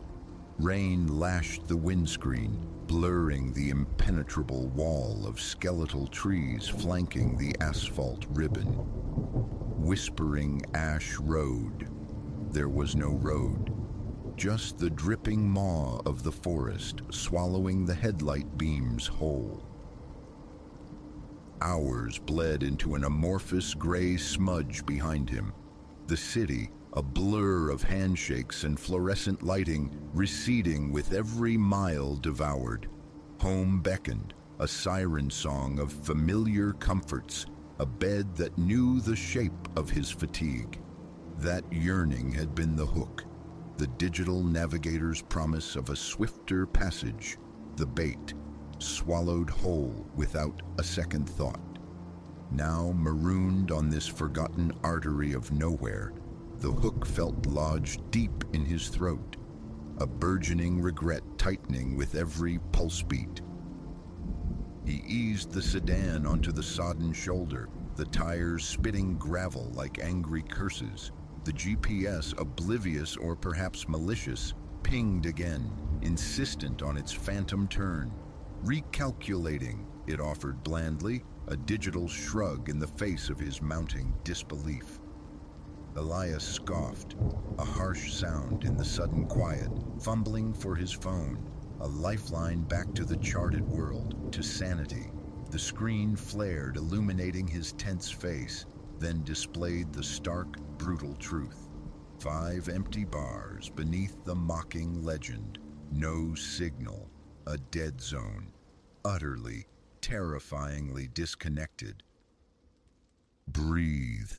Just breathe. Panic was a luxury this place wouldn't afford. Reverse, retrace, regain the highway. Simple mechanics, simple logic. As the car pivoted in a clumsy 3-point turn, the headlight beams sliced through the dense undergrowth lining the road. A flicker, a shape detaching itself from the deeper gloom, just at the edge of perception. He stamped the brake, heart hammering against his ribs like a trapped bird. Nothing. Just the wind whispering secrets through sodden leaves, playing tricks on a mind frayed by exhaustion. Imagination, Elias muttered, the word tasting like ash on his tongue. He shook his head, forcing the unsettling image away. He drove, tracing what felt like the path back toward civilization. Yet the road coiled differently now, serpentine, hugging the encroaching woods with suffocating intimacy. Each bend seemed a repetition, a mocking echo of the last, designed to disorient. The trees, black monoliths dripping water, leaned closer, their branches like skeletal fingers scraping the roof. The GPS screen remained stubbornly blank, a void mirroring the landscape's refusal to be mapped, to be known. Reboot sequences yielded only darkness. This forest, this path, existed outside the tidy grid of satellites and servers. Time dissolved into an unnerving elasticity. Was it 1 hour? 3? The fuel needle sank relentlessly towards empty, a stark visual metaphor for his dwindling resources. Fatigue laid a heavy hand, blurring the edges of reality, making the shadows dance with imagined movement. Then a glimmer in the rearview mirror, twin points of faint luminescence suspended in the black. Salvation, another lost soul navigating this labyrinth. A flicker of hope ignited, only to be instantly chilled by their peculiarity. Too wide set for a standard vehicle. Too pallid, not headlights, not quite. Elias nudged the accelerator, a knot of unease tightening in his stomach. The lights held their distance, perfectly synchronized with his increased speed. He slowed. They slowed, maintaining their position with unsettling precision.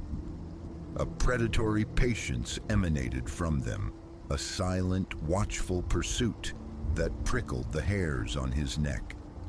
Sweat slicked his palms on the steering wheel, his knuckles showing white. He tried weaving explanations.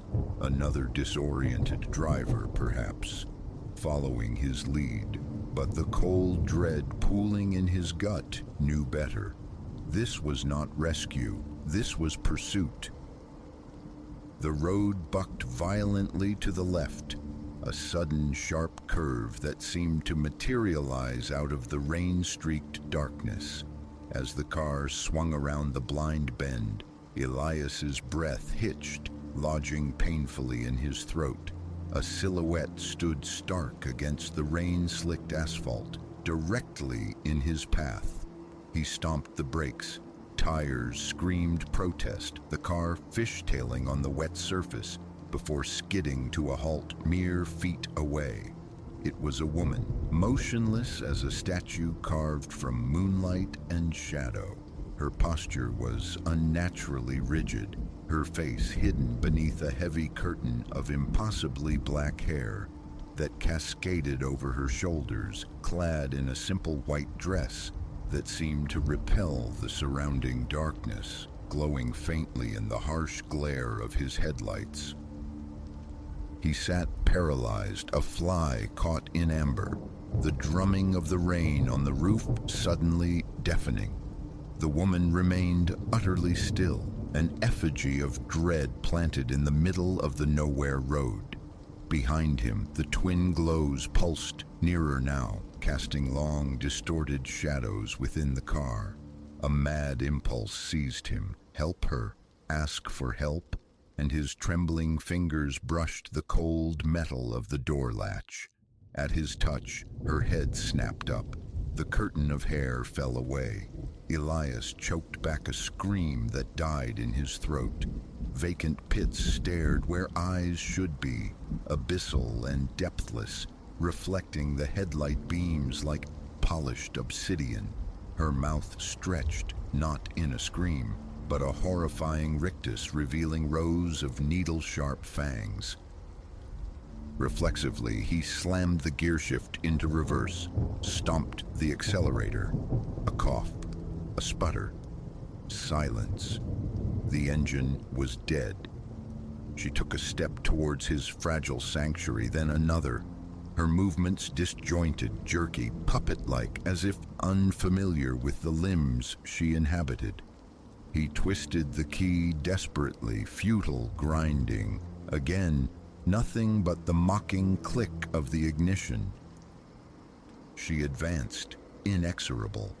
The faint lights behind swelled, resolving into horrifying focus.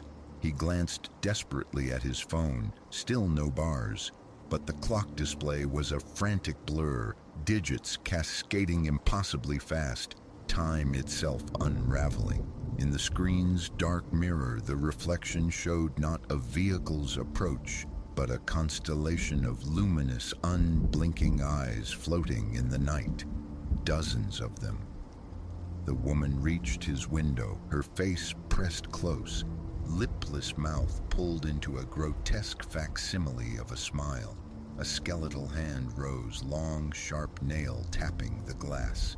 Tick, a hairline crack appeared, a silver fracture in the barrier. Tick, it spiderwebbed outwards with sickening speed. Tick, the glass groaned. It wouldn't hold. Elias squeezed his eyes shut, retreating into the blackness behind his eyelids, a primal instinct to block out the encroaching horror. Not real. Sleep-deprived hallucination. Wake up. He dug his fingernails into his arm, welcoming the sharp sting of pain, grounding him. Wake up, wake up, wake up, he hissed through clenched teeth, a desperate mantra against the encroaching madness. The tapping ceased. Silence, save for the frantic thrumming in his ears and the receding echo of cracking glass. He dared to open his eyes. Headlights streamed past in comforting streaks of normalcy. The familiar rumble of traffic filled the air. He was parked on the shoulder of a bustling highway. Rain still falling but reflecting the mundane glow of streetlights. The digital map on his GPS glowed reassuringly, precisely pinpointing his location amidst the known world. Had exhaustion conjured the entire ordeal, a waking nightmare born of fatigue and isolation? As the frantic rhythm of his heart subsided to a heavy tremor, his gaze fell upon the passenger seat. Coiled against the pale fabric lay a single strand of hair, long, impossibly dark, glossy like obsidian. The woman's hair. His breath hitched, cold dread washing over him anew. With a shaking hand, he reached out, pinched it between his fingers. It felt utterly real, corporeal, a tangible relic from an impossible encounter. He flung it away as if it were venomous, the touch burning cold against his skin. The key turned in the ignition, and the engine roared reassuringly to life. Merging back into the river of light and steel, Elias couldn't shed the icy conviction that he hadn't merely woken up, but escaped. That something ancient and hungry, residing in those lightless woods, had tasted his fear and let him go. For now, weeks bled into months, marked by a newfound skittish vigilance. Night driving became an ordeal fraught with imagined shapes in the periphery. Maps were scrutinized with obsessive care before every journey. The GPS's cheerful suggestions for optimized journeys were ignored with religious fervor. Gradually, inevitably, the sharp edges of the terror dulled. The incident receded, becoming a bizarre anecdote, softened by the mind's insistence on disbelief, a story told with a nervous laugh. The hair, a stray thread perhaps, clinging statically from his coat, or maybe his own, somehow darkened by the strange light, the trick of memory. The mind, seeking equilibrium, smoothed over the impossible edges of the experience. Until one rain-slicked evening, months hence, driving a familiar route home from a late meeting, the GPS chimed, its synthesized voice jarringly cheerful in the quiet car. In 500 feet, turn right onto Whispering Ash Road. Elias's blood turned to ice water in his veins. His head snapped involuntarily to the right. There it was, an unlit, narrow track snaking into absolute black woods, a path that hadn't existed moments before, a tear in the fabric of the known road, and standing sentinel at its mouth, half veiled in shadow and mist, the unmistakable silhouette in white. He didn't slow, didn't hesitate, foot hard on the accelerator, hands clamped tight to the wheel, eyes fixed rigidly ahead. A fleeting glance in the rearview mirror confirmed his deepest fear. Two pale, wide-set lights detached themselves from the darkness at the mouth of the phantom road, beginning a silent, inevitable pursuit. What transpired on that impossible stretch of asphalt remains shrouded, a question suspended forever between nightmare and some terrifying, encroaching reality. But Elias knew, with chilling, visceral certainty, that the digital oracle whispering directions could no longer be trusted. Some shortcuts lead not to destinations, but to places best left undiscovered, places that wait beyond the map's edge. Some roads remain untrodden because something waits there, patiently, hungrily, in the dark.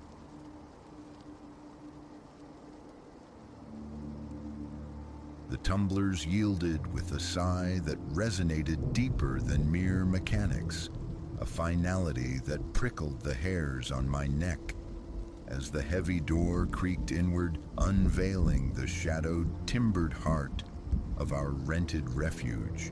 An intuition tightened within me. We were crossing a threshold, stepping into a narrative from which escape might not be a simple turn of the page. If only the chilling accuracy of that premonition had been clear then. "Our fortress of solitude, milady," Julian announced, his voice echoing slightly in the stillness as he maneuvered our luggage across the worn plank floor. I trailed him, my gaze sweeping the main room, a space dominated by a hearth of rough-hewn stone, flowing into a compact kitchenette tucked away like an afterthought. Charming, yes, in that isolated, forgotten-by-time manner. We'd unearthed the listing online, seduced by promises of seclusion deep within the woods, an idol for shedding the city's frantic skin. The photographs depicted breathtaking forest vistas, pledging tranquility. Its affordability had felt almost suspicious, yet we'd seized the opportunity. Now, inhabiting the actual space, a subtle dissonance hummed beneath the surface. The air hung thick, a tapestry woven from dust motes, damp earth, and the ghost of wood smoke tinged with an underlying scent of decay. The furniture, though scrubbed clean, bore the patina of countless occupants, silent witnesses to seasons past.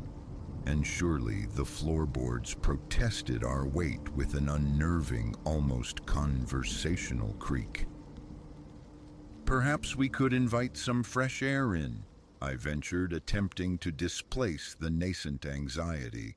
"It feels rather preserved." Julian nodded, approaching the nearest window. He wrestled with the sash, muscles straining, before it surrendered with a high-pitched screech of resistance.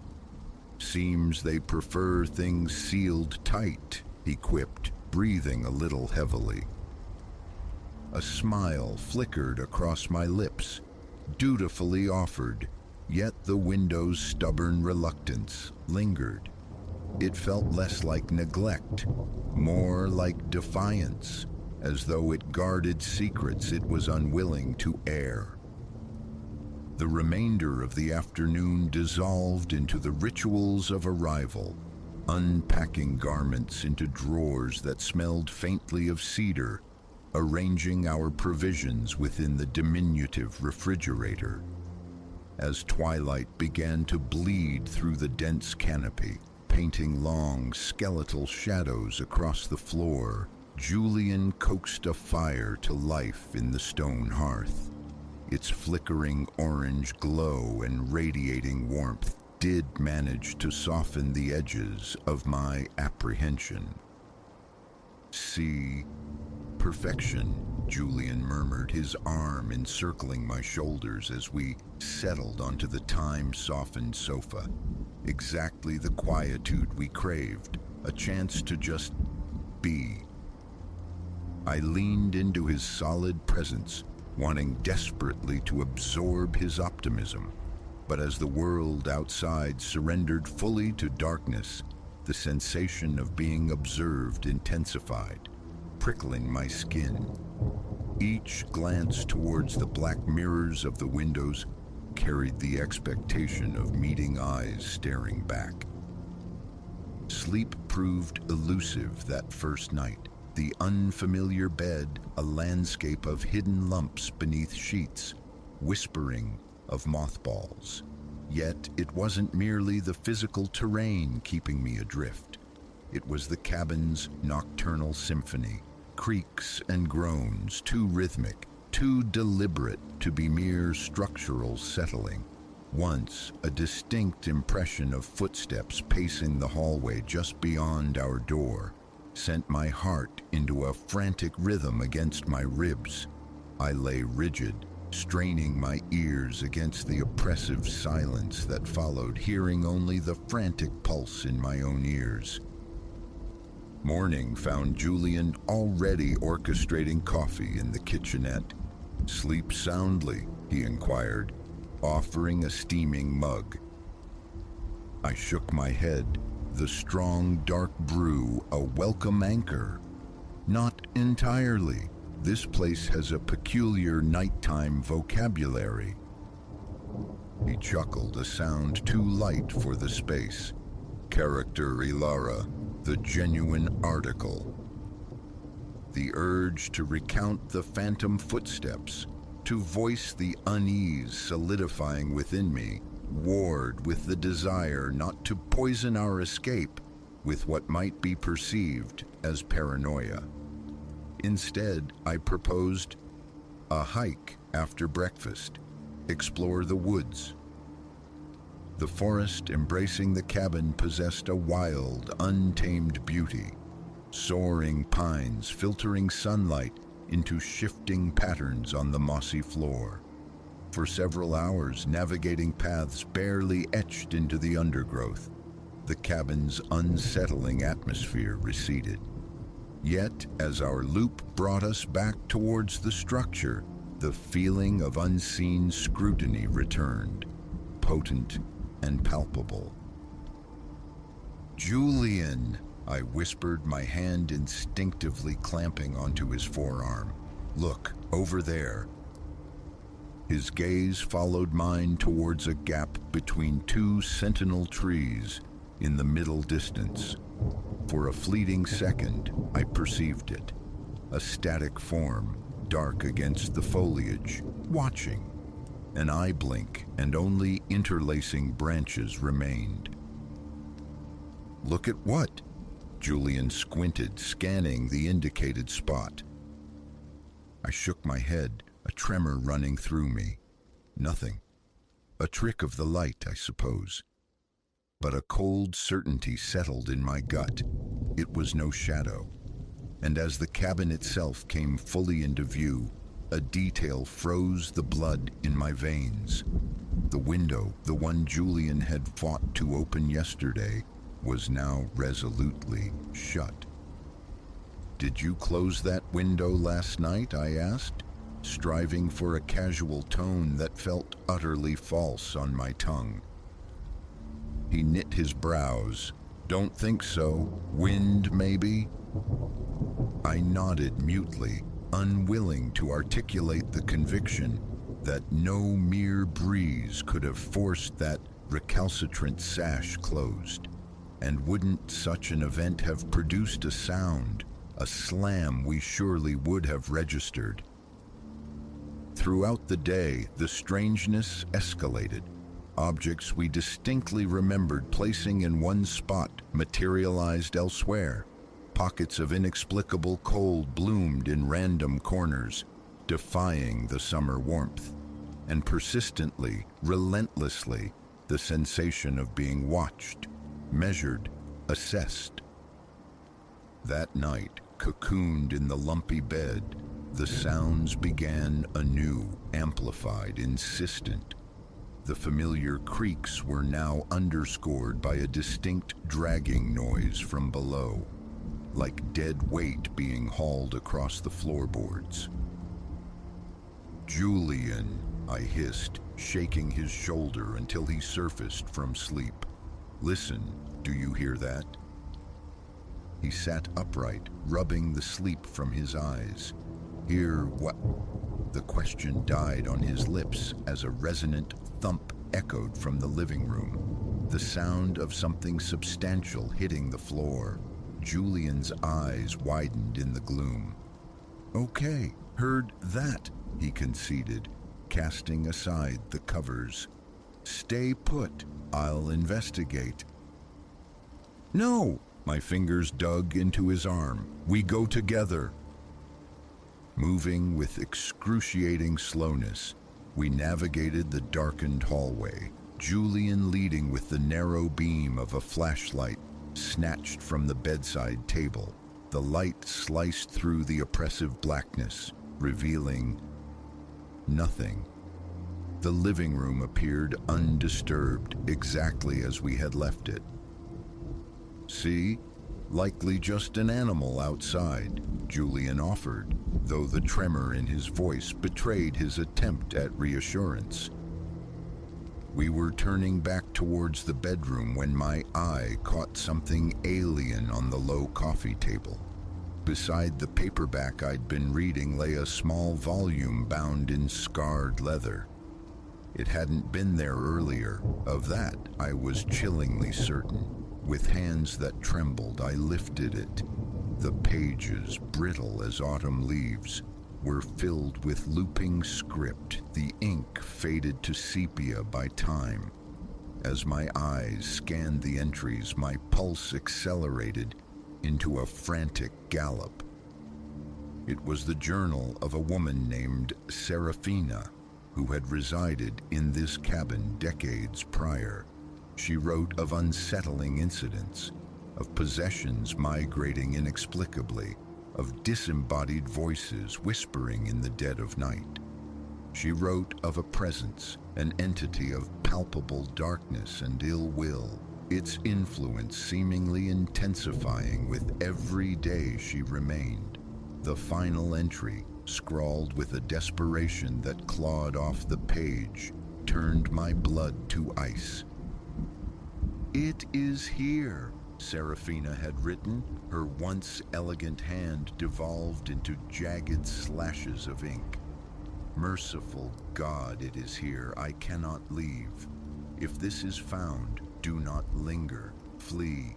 Flee while you still possess the chance." I looked up, meeting Julian's wide eyes, my face surely a mask of terror. "We have to get out right now."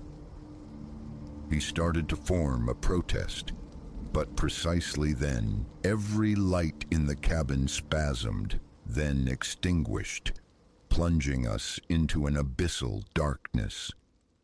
Into the sudden, suffocating void dropped a sound, a low, guttural amusement thick with malice.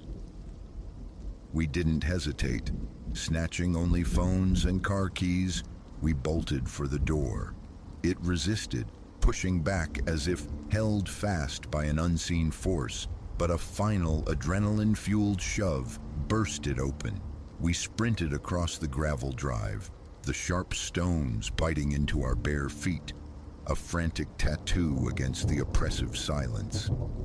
As Julian fumbled, keys rattling against the ignition, I risked a glance back at the cabin. Framed in the upstairs window, a face leered down, inhuman, contorted, its mouth stretched into a horrifying rictus grin. The engine roared, tires spitting gravel, and we tore away from that place, devouring the dark road. We didn't cease our flight until the lights of the nearest town offered a fragile sanctuary. In a sterile motel room, we huddled together, starting at every creak, every distant noise until the gray light of dawn.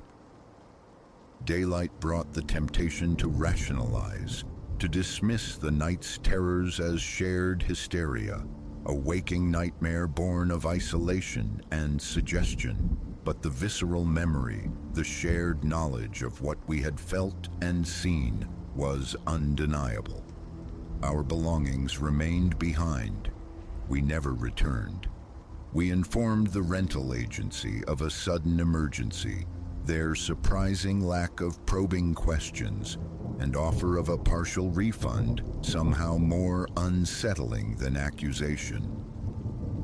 Weeks later, after the immediate grip of the nightmares had loosened, morbid curiosity drove us to research. The digital breadcrumbs we followed led to a chilling history. The cabin, we discovered, was notorious. Scattered accounts surfaced online, tales from renters who had fled under similar circumstances, whispering of paranormal assaults. And then there were the others, those whose stays had ended not in flight, but in silence, vanishings officially unsolved. We count ourselves among the fortunate, the ones who escaped the cabin's embrace. Yet sometimes in the deepest hours of the night, that sensation returns, the feeling of unseen eyes upon me. And I wonder chillingly if some fragment of that place, that presence, didn't latch on, following us out of the woods and into the light. So should you ever find yourself scrolling through listings, searching for that perfect secluded woodland retreat, exercise caution. Sometimes paradise comes at too steep a price, and sometimes the things that stir in the darkness are terrifyingly real.